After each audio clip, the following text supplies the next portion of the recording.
I told our YouTube team that we wanted to do a bunch of book reviews. And so I read this book recently, a wonderful book. It's a biography of Ambedkar by Shashi Tharoor. I'm a gigantic fan of Ambedkar, of our original leaders, to be very honest, one of our founding fathers. So I'm going to use this next 10-15 minutes to review the book. I'm not even plugging 2IM products, right? I'm saying, look, read this book, lovely book. And so I got interested in this. Lots of chatter around emancipation and downtrodden classes and some rather unfortunate college suicides and all of that. And so I was very keen to know what Ambedkar had said. What is the original view? What is the man who went through this all, what did he do? So I picked up this book. Lovely book. Shashi Tharoor is a wonderful, wonderful writer. I don't think he put too much effort into this. It's not filled with insights and brilliant writing as much as it is filled with nice facts and anecdotes. So it's a standard biography. Shashi Tharoor's keen intellect or his felicity with prose, the way he writes, that's not manifesting itself too much here, but you don't need it to. When anyone says, look, I'm interested in India, I'm interested in Ambedkar, you should read this. And those of you who are fighting keyboard battles, you should definitely read this. And I'm not saying you should, I would rather say you shouldn't. But I think this is super important to hark back. So I'm going to do a plug. I'm going to say, hey, what is the big deal? What is said in this book? What was Ambedkar all about? He was born into extreme poverty and discrimination. I think a lot of us who think about our leaders don't see the context of how much they struggled really well. We don't. And so Ambedkar was born into poverty. His kids died before they could hit 4 or 5. Not kids. He had quite a few deaths in his family because they were malnourished. His wife led a reasonably short life of malnourishment and poverty, abject poverty. Hand to mouth. Our man is a gigantic intellect. But he couldn't provide for his family well enough. He had to take money from friends, one particular friend specifically, a lot of time. And he was as accomplished as it comes. And the extent to which he was poor, some of our leaders were poor, we don't think about it, he was hand-to-mouth existence poor. Extreme discrimination. So he would be in a classroom and he would be made to sit in a corner on a sack that he brought from home because he was untouchable. So the setting that he had gone through was really rock standard poor, extreme poverty and wild discrimination. One of the defining moments of his life is when we had to go, I think his brother and he had to go to a railway station and nobody get out from the station and go to another place, which was 10 kilometers away. And nobody took them on a rickshaw. They had to walk all the way and people were hurling abuses at them throughout. It was an awakening moment for Ambedkar. So it was a extreme poverty, the most abject situation that we could imagine, and extremely high discrimination. The discrimination we see these days is stark and sad. It's not a patch on what it was then. Okay? So we need to understand the context of where he came from. Bhayankar poverty and extreme forms of discrimination on the basis of his birth, nothing else. Right? Intellectual power, right? Is a genius in economics, in understanding society, and everything. He knew what he was talking about, and he knew that he had to be an extraordinarily accomplished intellectual to get a seat on the table because of the particular disadvantages of his birth. So he never compromised that. So he would be ever impeccably dressed. He'd demand a seat on the table and mix it with everyone on the power of his intellect. And he said, look, every time he had so many pressures. He was a professor, he was a dean, he was a research scholar, he was a writer, he was a politician, he was a national leader, he was an extraordinary organizer of the fight for empowerment for people, for poor people, for untouchables, for Dalits. Amidst all this, he found time to read, do research, be a teacher, be a dean. He never compromised on that because he said, look, I need to stand here on the back of my intellect. And then I can take it to them and then stick it to them and demand for my rights. And so on every single, you read the book, and you'll see that every decision India took later on, he was on the right side. So he on the economic model, he was for full-on industrialization from day one. He didn't think that the Indian economy belonged to the villages. He didn't. He disagreed with Gandhi, and rather vehemently on many occasions. On economics, definitely yes. He was clear that that the partition was an inevitability way before others accepted that. So on every, he was clear about the rights women should get, the inheritance women should get, the way Indian law should be rejigged. Oh my God. Everything that happened later on, he was about 10-15 years ahead of that, at least, at the very least. Some of his ideas were super progressive. He found staunch resistance, but found mechanism to combat that. And so this is genius of a man, absolute powerhouse genius of a man. And fierce, and he would. So if you read some of his statements that he made on Gandhi, you would understand what this is about. He said, look, he's not a Mahatma. He's one of the guys who's done the maximum harm to untouchables is Gandhi himself. And he was very clear on what he stood for. And he said, look, I'm not compromising on this. He did strike some political compromises, everybody does. But on his ideological ground, he was uncompromising. He said, look, the people, they deserve these rights and he'll take it from them. He let them, he inspired millions the way he conducted himself, because he was an intellectual powerhouse, but he kept demanding that the backward classes pull themselves up by their bootstraps, and kept fighting battles for them. And so it was fierce. There was not a battle he was not willing to fight on his core ideological issues. So he went and fought against Gandhi multiple times. He went and fought with the British multiple times, and several times he was on the other side vis-a-vis the Indian nationalists while negotiating with the Brits. He's gone on record to say, I'm an Indian first, Indian second, and Indian throughout. There's absolutely no doubting his patriotism, absolutely none. But he said, if there is going to be a deal brokered between the Indian nationalists and the Brits, that's going to make my people worse off, I'm not for it. As an Indian, I'm not for it. So he was uncompromising on those issues, which is why he was at loggerheads with Gandhi. Gandhi went on to a fast and to death on a couple of issues, but he went head to head against Ambedkar. So, but he wouldn't let go. I can imagine him being the most stubborn guy around, fighting for what he believes to the death. And that's who he is. Can't change that. And so, and because he was an intellectual powerhouse and there was nothing in it for him, he created a political party that won nothing. He forget making money for generations. He lost family because he couldn't pay for their medical bills and their food and nutrition. He died poor. He died unwell. He didn't have enough money to get treatment for himself or kith and kin.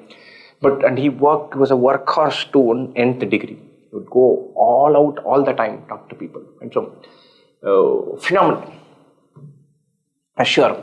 I'm sure you guys are getting the sense of it. There is a gigantic bias sitting here. I'm probably not going to be the guy who will ever give you what can be called as an unbiased view of Ambedkar or Gandhi or Nehru. And I'm one big fanboy I feel like these three are the giants that built India. So the fact that I'm a gigantic fan cannot be separated from me having read this book or the biography or the writing, none of that. It is impossible for me. I'm not going to claim to be able to separate that. I'm not saying that. I don't think you're going to get an objective analysis of what are the good things and bad things, none of that. It's all going to be colored by the fact that I'm a fanboy. If I could go back in time and meet Ambedkar and have to pay this much money, I'll be standing in queue. And so there's no way that this is an objective thing. I'm a gigantic fanboy for all three. So just keep that in mind in some context. This is the biggest feature of his life, and this is the part of this narrative that's going to be taken by our political parties and yanked around for no good reason. And so he was at loggerheads with Gandhi. He had enormous respect for Gandhi. Gandhi had affection for Ambedkar, but they fought. They fought at multiple levels. And so the biggest issue was the issue of untouchability. And Ambedkar was so particular that the issue would be solved only if there was a specific set of seats allotted to the backward class. And Gandhi was not for it.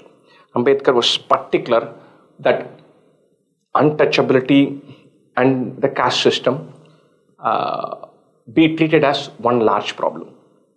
And Gandhi was not for it. Ambedkar was keen to fight for his rights against the remaining part of the Hindu community as a part of his constitutional right, and enshrine a bunch of the rights legally, and he was willing to take any norms to fight that battle. Gandhi was not for it.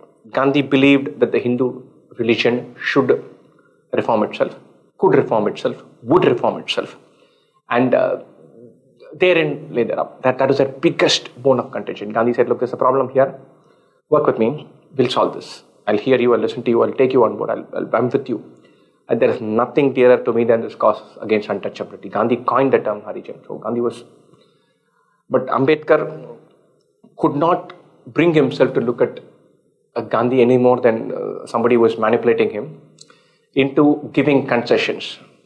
So when it came to a key moment, Ambedkar wanted certain deals, which for Gandhi, Hindu unity and Indian unity came first.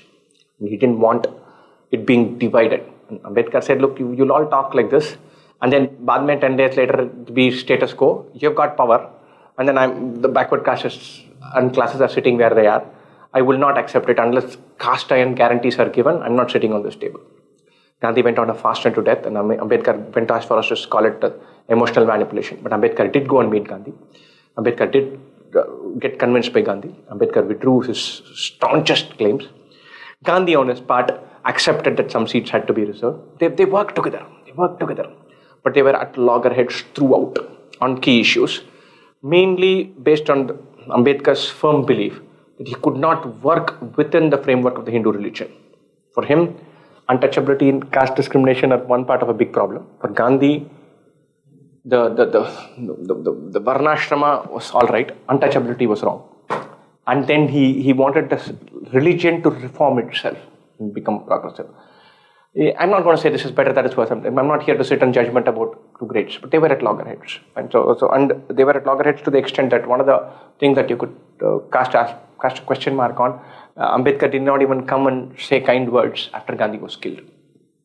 He couldn't bring himself to believe that Gandhi was fighting for somewhat similar objectives, but with a different framework. Gandhi didn't want the religion divided, didn't want the country divided, didn't think it was one big problem, whereas Ambedkar did. But they were at loggerheads throughout. He was a firm believer in downtrodden first, so he spent time with the Brits, he spent with anybody who would listen to and give rights for the community. He would speak to them willingly, gladly. He was in for it. If it went against the party line of nationalist Congress, so be it. He didn't give a damn. He said, look, he did not, there was a, you have to understand Ambedkar from his context, from the extreme poverty and extraordinary discrimination. He simply did not trust any of the guarantees given by the upper caste Hindus. And he wanted them written down in legal frameworks. He wanted them handed to him. He didn't take their word for anything. So he's always found mechanisms to fight for it. Gandhiji was never, for him, end did not justify the means. The means had to be proper. Ahimsa, non-violence, all of that. But Ambedkar would pick any mechanism. If there was a violent route to both freedom and emancipation, he would have taken it. He did not per se against it. He was a staunch patriot, fierce nationalist, but a giant champion of downtrodden, and willing to take any means if that's what it takes to do that. Right? So, crowning glory. One of the things that you read about people, one of the things that happens. The two things that Ambedkar did. One was the law minister. He reformed the Indian civil code. Big chunks of it were by him. So women getting inheritance, women getting equal rights for wealth, freedom to do whatever they want. We're all down to Ambedkar. The divorce law was outlined by Ambedkar. So it was a bunch of progressive ideas. And he went again, got into giant trouble with Nehru. He was super aggrieved with Nehru that Nehru didn't fight for it. Nehru told him, look, I have this many political points. I have 7 battles to fight. Yours is one of them. I can't exhaust all my points on this. Like, if these points are not met, if you can't fight this battle, what are you the leader for? And he walked out. Fine. So fiercely, but he was disappointed with Nehru. But that's not the thing. That's not the thing. The biggest takeaway is after India got independent, the first set of elections, Ambedkar set up his own party and drew a blank. He didn't win. He was a proud man. And he stood for a by-election. He didn't win that. And then he was given a seat through the Rajya Sabha route. And he went against Nehru in everything possible. He was against the deification of one leader. He was against the inability of Nehru to push through serious reforms quickly enough. Reluctance to push through serious things. So disappointed. Ambedkar could find the greatest person there and then say, look, all okay, but I'm giving you a 91 out of 100. What happened to the remaining 9? You see that guy. So he was disappointed with what Nehru brought. And then Nehru had a tough time. He's like this beautiful, my bright student in my class, but drives me nuts. That's how I think Nehru would have thought of as Ambedkar. And then Nehru said, look, you've got to be the law minister. To forget all this. You still need to do this. And he had him write the Constitution. The greatest work from India in the last century is probably that piece. He enshrined these rights that he was fighting for all his life. And he said it will not be at the mercy of other people. It will not be at the mercy of the religious leaders. It will not be at the mercy of the politicians. It is enshrined in law. If something is not given to you, you go and take it. You go and demand it. There will be no discrimination in this country on the basis of language, religion, caste, whatever. It can't happen. If it happens, then you have a mechanism to go all the way to the Supreme Court and demand for yourself. And he enshrined it in law. And that is a work of art, I think, and an member committee. But everyone knows that whose fingerprints are all over it. And so, absolutely giant intellect, uncompromising, fiercely, fighting, ability to convince people and be stubborn at the same time. At loggerheads with the number one leader of the country throughout. Grudging respect, and more than grudging respect from Gandhi to Ambedkar. Gandhi even had affection for Ambedkar. At loggerheads with Nehru after Gandhi went. But right on almost every intellectual question of the time. On partition, way ahead of time. On progressive issues like women's rights, right to inherit, divorce, way ahead of his time. On economic model, oh my God, giant. If he had followed what he said, we would have been ahead. Far ahead now. So just a giant intellectual, fighting for the right causes, ideologically firm, completely impervious to ideas of personal income and wealth. All that. And the greatness of Gandhi and Nehru in many, many ways, which is what always makes me feel like, look, we're blessed to have all three of them and Sardar Patel at the same time, was that they had these giant differences. They drove each other nuts. Ambedkar used to be had issues with Gandhi. That I'm not going to call him Mahatma. And work together. I think these days, if I like red color and you like blue, we are each other's enemies. And they differed ideologically on the staunchest things. They were stubborn and feisty and managed to work together on giant things. So there you go. So beautiful book. Any of you fighting or wanting to understand our systems of affirmative action, our legacy of discrimination, have an understanding of where we have been as a country, you should read this. You should read the book to know what the real thing is. There's a wonderful PDF that's there on the internet called Annihilation of Caste, which is authored by Ambedkar. A little tough read, but that's wonderful as well. To know where we come from, what our legacy is, a good read. Ambedkar is a giant leader. Best wishes for CAT. Rock this exam and have loads of fun preparing.